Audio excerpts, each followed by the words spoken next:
Hey guys, welcome to today's video. Today I'm going to go over how the AFL draft's going to work, what each list manager is going to be looking at as the draft plays on, and a few intricacies that you guys probably are not going to know about just yet. They're hard to explain without it seeing played out in front of you. Okay, so what I've got here, I've got an app basically made up that's going to mimic how the draft is going to operate. Okay, so what happens here is in all the last year's off-season trade period, everything, they're going to accrue their draft picks. You also get awarded a draft pick based on your finishing position last year, and there are compensation picks thrown in for good measure when you lose a star player. Okay, so the general gist is the AFL has awarded every draft pick a points index allocation. So this has changed over the years. This is the points index that we're going with for the 2025 draft. So obviously the most valuable draft pick is going to have the most points. In this instance, pick one is worth 3,000 points, and it goes down in steady increments, almost an exponential kind of way. And then the last pick is pick 54. So pick 54 represents the end of the third round. Okay, so you got after the third round, fourth round picks are worth 0 points on the index, but they still do hold value. I want to go through that in a moment. Okay, so up the top here, we've got each club's draft hand. Carlton are looking at picks 9, 11, and 43 as usable picks. We're expecting them to take roughly 3 players for this draft. Same goes for West Coast. They're going to kickstart the draft with picks 1, 2, and then their follow-up pick will be pick 13. These numbers will all change, and I'll show you how they change as a typical draft will play out. Okay, and then as these pick numbers change, this tally of points is going to change as well. I want you to keep an eye on Brisbane's especially. They're going to gain points as Gold Coast match a bid, which will then affect how many points they have to match a bid. Okay, so I'll just explain how this works. So we've got our draft board down here. I've filled it out with the players' names. I've tried to rank them based on what the scouts on the internet are saying. We've got a little player comparison. Various people have compared the way Will Dersma plays as a Brendan Goddard Will Day hybrid. And then we've got a bit of extra information about the way he plays as well. I've got the full draft board. I've got about 90 players populated here. We're expecting about 55-ish players to get taken up in total. This is based on how many list spots everyone has available and how many list spots they're expected to keep open for train-on players and last-minute additions that they're allowed to do within the AFL rule system. Okay, so we'll go through it. Pick 1, William Dersma. That's pretty unanimous at this point. A lot of the scouts think West Coast think William Dersma. Now, the next pick is where we start to see some interesting things change. This is where a Gold Coast Academy tied player, Zeke Hewlin, is expected to get bid on. He's widely regarded as the second best player, but he has a Next Gen Academy badge assigned to him, which means that if he's bid on early, that club that has basically developed him over the last few years, they have the option to try and retain him. So in this instance, it's Gold Coast. They've trained him. West Coast are going to bid on him at pick 2, which, as I explained before in that index, is worth 2,481 points, as you can see here. Okay. But Gold Coast do not have to pay 2,481. They get a bit of a discount. They only have to pay 2,233. That's with a 10% discount, which the AFL has enforced for the 2025 rules. Last year it used to be 20%, but they've basically Brizzy cheated the system a little bit with Levi Ashcroft, and they're starting to tighten the screws a little bit. So they're getting a 10% discount at 2,233. That's Gold Coast price only. No one else gets the option to match Hewlin or anything like that. And in order to match it, they need to pay for that valuable pick, pick 2, with their most valuable pick within their hand. In this instance, it's pick 15, 18, and 24, and you can see the point allocations for each of those picks next to them. You tally that up and you get 2,430. Now, remember, they only have to match 2,233, so they're overpaying just with those 3 picks in their hand. It's going to be pretty tricky for the Gold Coast list manager to have the exact amounts. This is what he's going into the draft with. He's overpaying by 197 points, and I've written here this is effectively so that 197 points is going to get paid back to Gold Coast in a way of a compensation pick. So we'll go down here. That magic number, remember that magic number, 197. We go down the points index and we try and find where 197 lands. Okay, so it's going to finish. It's not quite enough to get Sydney's pick at 202 points, but it is more than Carlton's at 184. So it's going to get jammed in between Sydney and Carlton's pick. I've written that in my little spiel here. It's going to be inserted below Sydney and above Carlton at around pick 43. Okay, if you can see that, it's going to be pick 43 at the moment, but what I'm going to show you is all these picks throughout everyone's cards are going to change because Gold Coast are actually paying with 3 separate items. They've got pick 15, 18, and 24, and they're going to get 3 items back. They're going to get Zeke Ulen. That's going to be utilised with pick 2, and they're going to get a compensation pick, which I just explained where that's going, and they're going to get a filler pick at the end, which is worth no points. It's going to be the least valuable commodity that the AFL can give them back. That's going to end up after Brisbane's pick at the end of the 6th round. Okay, we'll go through, and like I've written here, it's around about pick 43. Pick 43 is the current value, but that's going to go up immediately because we're burning 3 picks in front of pick 43. Okay, it's actually going to be around pick 41 when I populate it. I also want to explain how everyone else's pick value will change as well. We'll go back up to the top. So as we explained here, we're using pick 15, 18, and 24 to match the bid. So that means this pick here is going to get burnt. This pick here is going to get burnt. And where are we? Where's 24? And that pick there is going to get burnt. Okay. So they're going to evaporate, and we're going to have everyone from West Coast down to the Bulldogs are going to move back a slot and take up where Gold Coast used to be. So Bulldogs will end up being pick 15. West Coast will move pick 14, and so on and so forth. Same with up the top. West Coast will turn to pick 3. Richmond and have pick 4 and 5, and so on. Now, everything after pick 15 won't be affected because Gold Coast are not jumping the queue there. They're already sitting in front of a team like Adelaide or Brizzy. But then they burn their second pick here. So everyone after the second pick that Gold Coast are using to match Zeke Ulen will move up 1 slot because there's only going to be 1 Gold Coast player taken before that pick 19. So pick 19 of Geelong will end up being pick 18. Freo's 20 will turn to 19, so on and so forth. Same applies for this Gold Coast pick. That's their 3rd item that they're going to be spending to get Zeke Ulen. Everyone after them will move up 2 slots. So you'll find that North Melbourne's second pick, they've got 2 back-to-back picks, which will be 26 will then turn into 24. So they'll have 24 and 23 instead of 25 and 26. Okay, and the same will go for the whole back end of the draft. All right, we'll play it out here. We've got the compo pick, we've got the filler pick explained, we've got the overpaid, we've got that explained. We'll just play it out. There you go, Zeke Ulen's pick 2. West Coast to Doggies have moved to pick 15, like explained. Adelaide, Brizzy don't move. Geelong and Fremantle have all been bumped up 1. Gold Coast picks that they've used have gone. We'll have a look at the compo pick. There you go.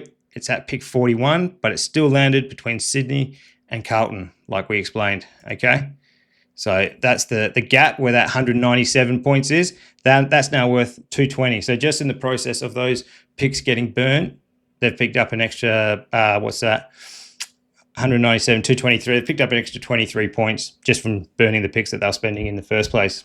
So this is what I'm saying. You'll see that Brizzy have now got more points here, 18, 20. That's all the tail end picks going up in value. And I'll just backtrack it a bit. Ulen's not off the board. they've gone back to 1756. So they haven't done a thing, and their hands got more valuable. Okay, 1756 to 1820, as you can see here. Okay, now one of the intricacies that a lot of people are not going to know about that I want to get into in today's video is, in my initial explanation, I told you about a 10%, 10% discount that Gold Coast are getting. All right, I'll just bring it back up.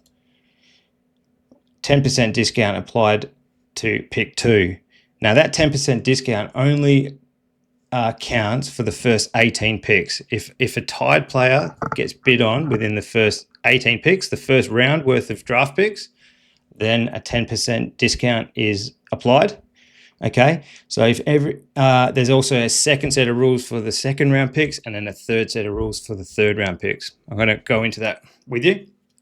So from pick 1 to 18, if a bid is made on a tied player, you got that 10%. If pick 19 to 36, the second rounders, what will happen there is you'll get a flat fee or flat discount of 84 points. Now that 84 points, you're wondering why have they just thrown that number? That's the equivalent of the end of the first round. So 10% of 836 rounded up is 84 points. Okay, so that'll get discounted if someone was to bid on a Geelong Academy tied player at pick 19. They'd only have to pay 712 points. Okay, so think of it in 3 bands. Think of it as band 1 is a 10% discount. Band 2 is an 84% discount. And then the third band, which is the third round, which starts from pick 37 onwards. Melbourne's pick here. There is no points matching. It will effectively be in the team's hand, their next available pick, whatever it lands at. So this is a lot of that hidden value that the Western Bulldogs ended up getting with that West Coast trade. So they've picked up a late pick 53. They know as long as a bid comes in for they've got an academy player, Sam Darcy's brother, Will Darcy, I think his name was. Yeah, Will Darcy. If he gets bid on after pick that third band, so 37 onwards, they can just use that pick 53. It doesn't matter where it lands. They don't need to accumulate points. They don't need to do anything. They can just match it. So that's why that works for the Western Bulldogs for that pick trade. They gave a future fourth to West Coast. And West Coast could probably do the same. Maybe they've got an academy player that they're looking at next year that might fall in that range and help them out with a bid or something like that. Okay. Just want to show you what happens next if your team has not got enough points. Like GWS, they've got a low amount of points just because their hand's not very strong. They've used all their picks in previous drafts, or they've traded away to bring in players. You know, St Kilda's only got 71 points. Their points are effectively worthless. That's the only pick 50 is their only point accumulating pick. So yeah, as I explained, it's only the first 54 picks. So here we're going to bid on Hewlin. That's going to get played out. And then I want to show you a second instance where Gold Coast will have a second player who's going to go in the top 5. We're expecting Dylan Patterson, another high-end talent. In this instance, they don't have enough to match the bid. So West Coast have again bidded pick 3, which is now 2,178 points. That's according to that index that the AFL have given us. They don't have enough in their hand anymore. They did have with the Hewlin bid, but they're now using their 4th, 5th, and 6th picks just to make up the difference. And you can see they still fall 229 points, or around about what a pick 40 would be worth. So they have the chance.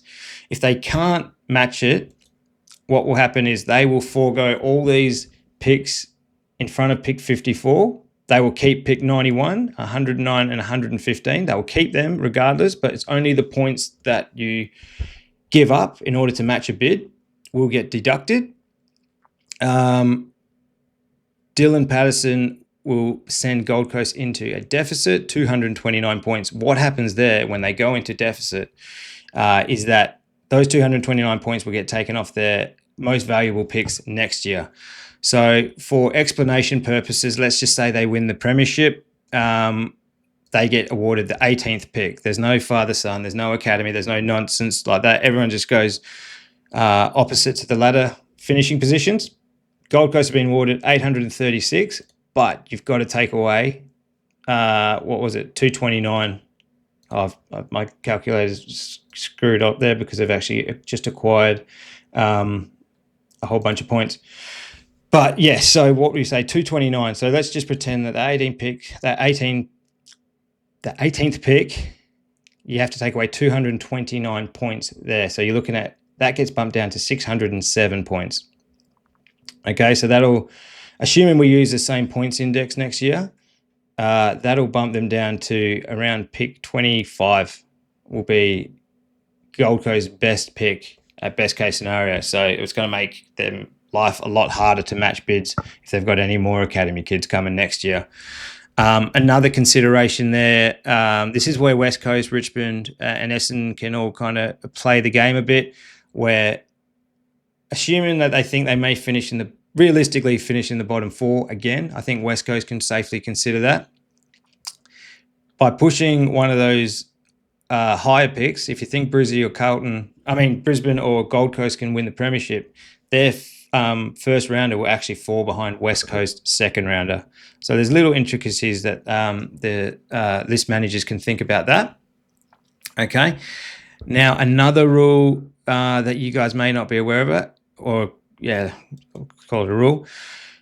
You can't just go into infinity deficit points. You can't just walk into a draft hand with no draft picks at all and just try and retain all your academy players. There is a limit. That limit is 1,167 points. Now you're probably thinking that's a random number. The AFL does have a system of where they came up with that number. It is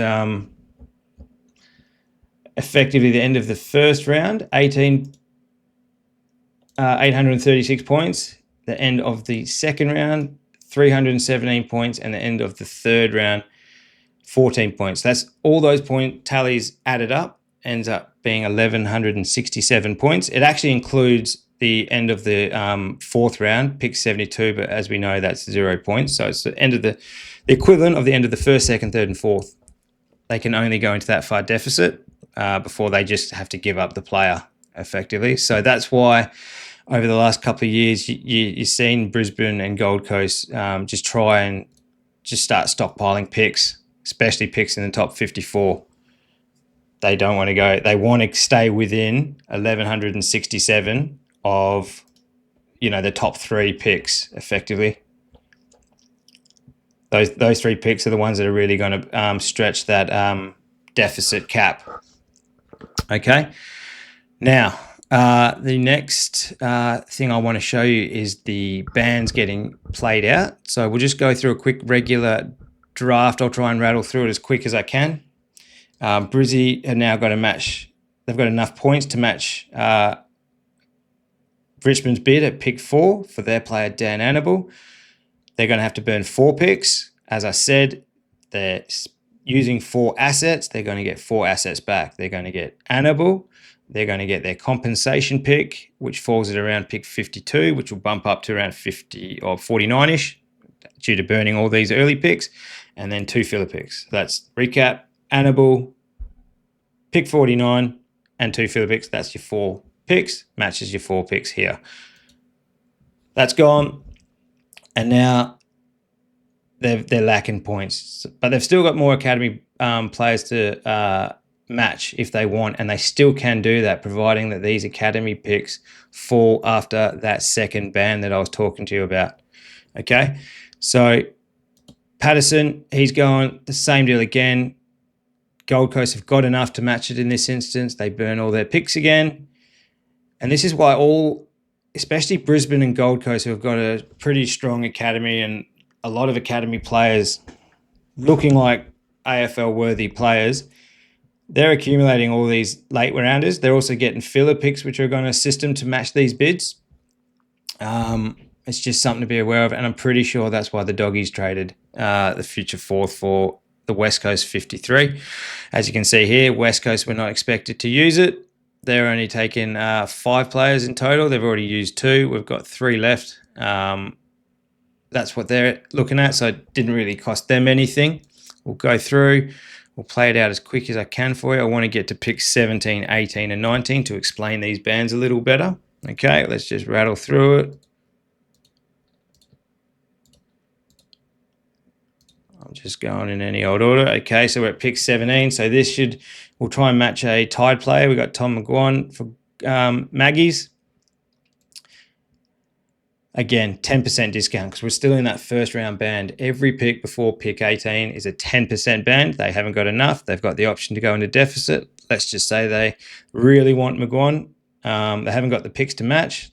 They will burn their picks that they do have right up to pick 51. And that will put them in deficit for next year. Okay, now we're at pick 18. Again, same deal. We'll find a player with a badge. There you go. Adam Swade. And you got your 10% discount at pick 18. They'll match that. And then we'll find this is Gold Coast again. As we can see, they've got pick 41. They need to match pick 19 minus 84 points because we're in that second band. Okay, so what's that? 712. Provided Gold Coast have enough, doesn't look like they do. There you go. So that's 712.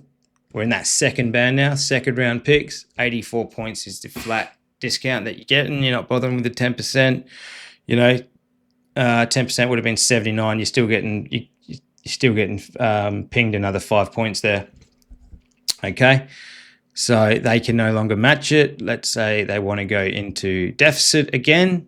We put them in deficit and they burn 41 and 45.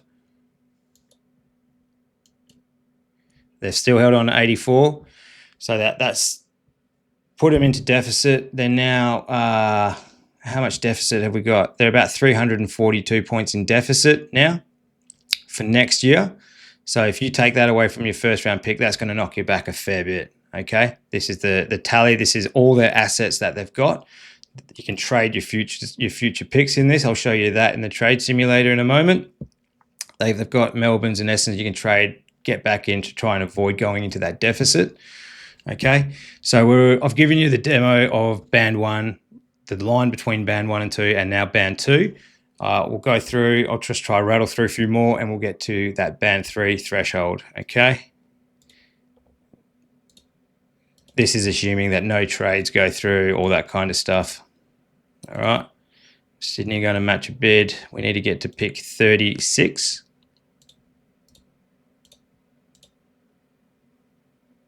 Saints are going to go into deficit.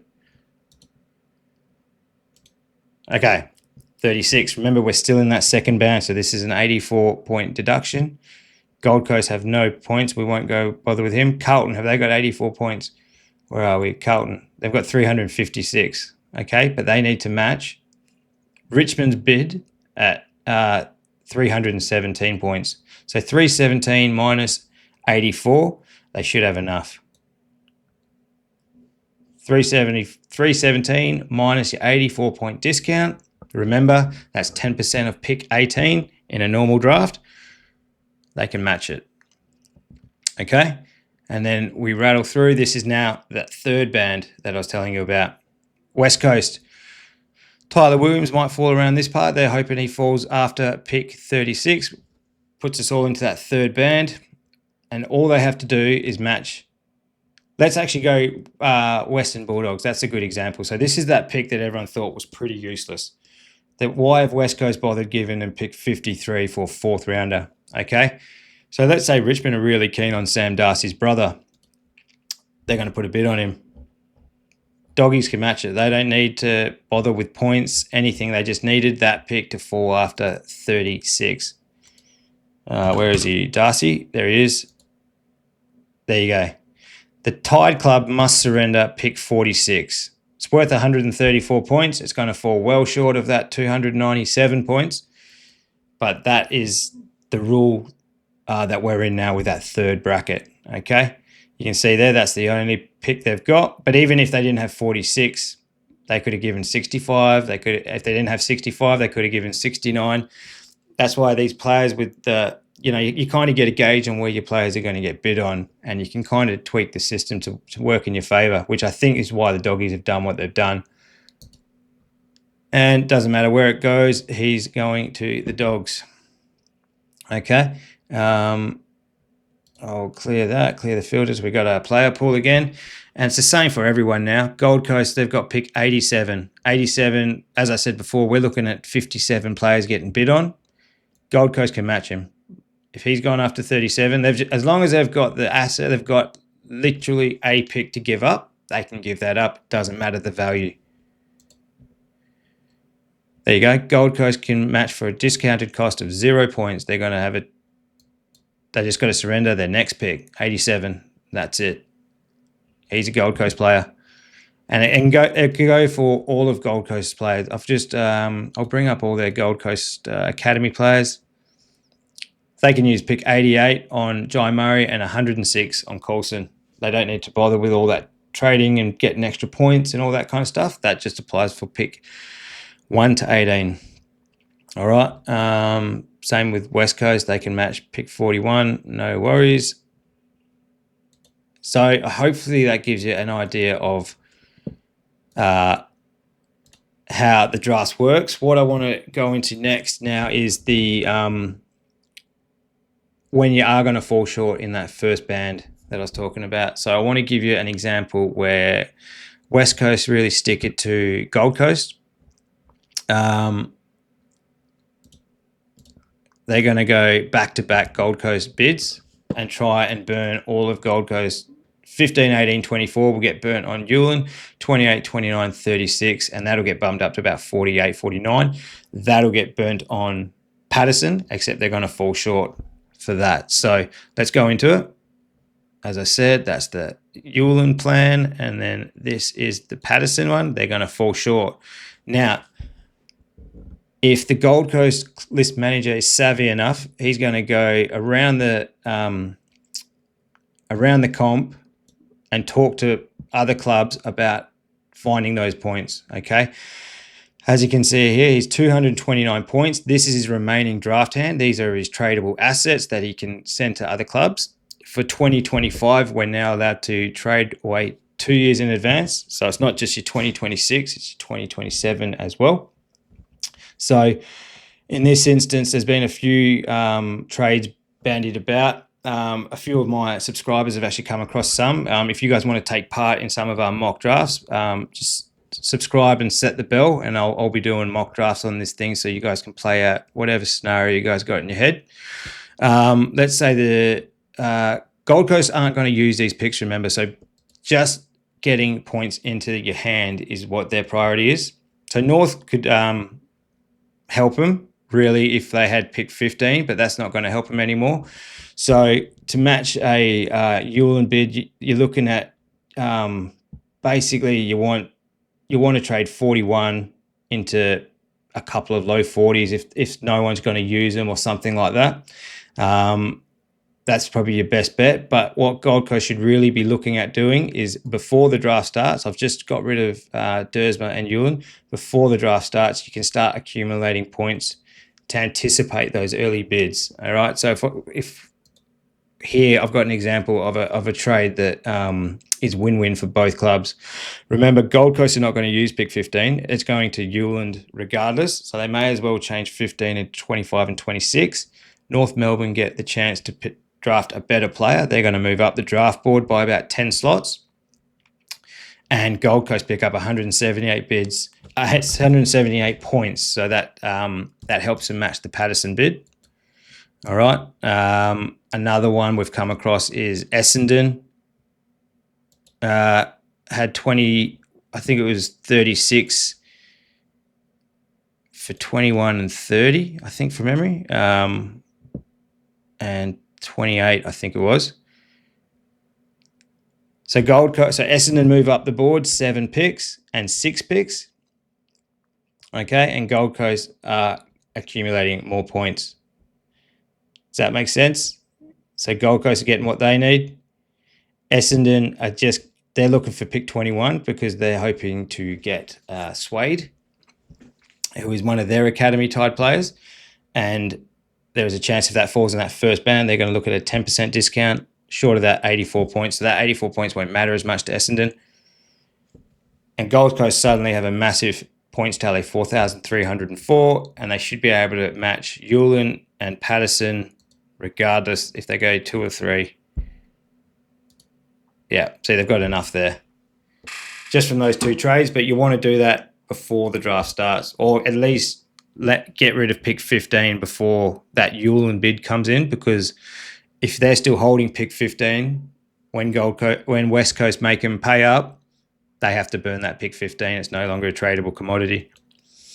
All right, so there's a few of those intricacies that are pretty hard to explain on a written text or something like that. I hope that gives you a little bit of a better insight.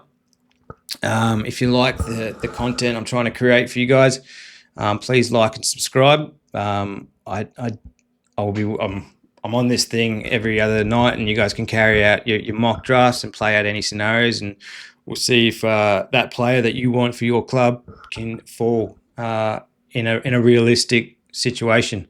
We're trying to basically base all our picks in that on what we think could happen based on what the scouts are telling us and all the internet gurus and all that. So yeah, please join us. Thank you very much for your time and have a nice day. See you on the next one. Cheers.